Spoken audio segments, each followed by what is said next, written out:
தமிழ் மாதங்கள் 12இல் முதலாவதாக வரும் சித்திரை மாதம் முதல் நாளை புது வருடப்பிறப்பு விழாவாக கொண்டாடுகிறோம். சூரியன் மேஷ ராசியில் சஞ்சரிக்கத் தொடங்குவது இந்த சித்திரை மாதத்தில்தான். முதல் நாளில் பூஜை அறையை சுத்தம் செய்து மலர்களால் அலங்கரித்து கனிகளை வைத்து காண்பதன் மூலம் வருடம் முழுவதும் மகிழ்ச்சிகரமாக இருக்கும் என்பது நம்பிக்கை. தமிழ் புத்தாண்டை பற்றி ஆரம்பகால தமிழ் இலக்கியங்களில் பல குறிப்புகள் உள்ளன. நெடுநல்வாடையின் சங்ககால ஆசிரியரான நக்கீரர் சூரியன் மேஷம் சித்திரையிலிருந்து 11 தொடர்ச்சியான ராசிகளின் மூலம் பயணிக்கிறது என்று எழுதியுள்ளார். தொல்காப்பிய நூலில் இது ஆண்டை 6 பருவங்களாக பிரிக்கிறது. அங்கு சித்திரை இளவேனில் பருவம் கோடையின் தொடக்கத்தை குறிக்கிறது. அடுத்ததாக கோவில்களில் தமிழ் புத்தாண்டு தினத்தன்று மதுரை, கும்பகோணம் அருகே உள்ள திருவிடைமருதூர், திருச்சி, காஞ்சிபுரம் மற்றும் பிற இடங்களிலும் திருவிழாக்கள் நடத்தப்படுகின்றன.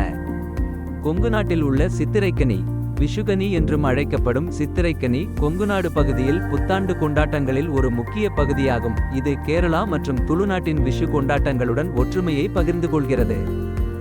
கொங்கு தமிழ் மற்றும் மலையாளத்தில் கனி என்றால் முதலில் காணப்படுவது என்று பொருள்.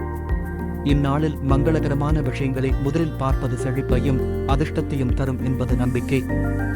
தட்டின் மேல் சித்திரைக்கனிகள், வெற்றிலை, அரிசி, தங்கம் அல்லது வெள்ளி நகைகள், நாணயங்கள், பணம், பூக்கள் ஆகியவற்றை கண்ணாடி முன் வைத்து செல்வத்தை அடையாளப்படுத்துகிறதோடு கொண்டாட்டங்களுக்கு முந்தைய நாள் மக்கள் மங்களகரமான பொருட்களை தட்டில் தயார் செய்கிறார்கள்.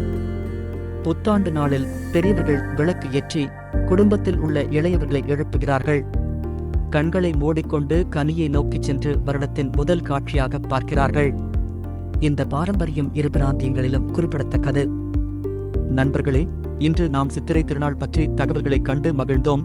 ஆறுமுகம் அருளும் அனுதினம் ஏறுமுகம். அனைவருக்கும் என் இனிய சித்திரை திருநாள் வாழ்த்துக்கள்.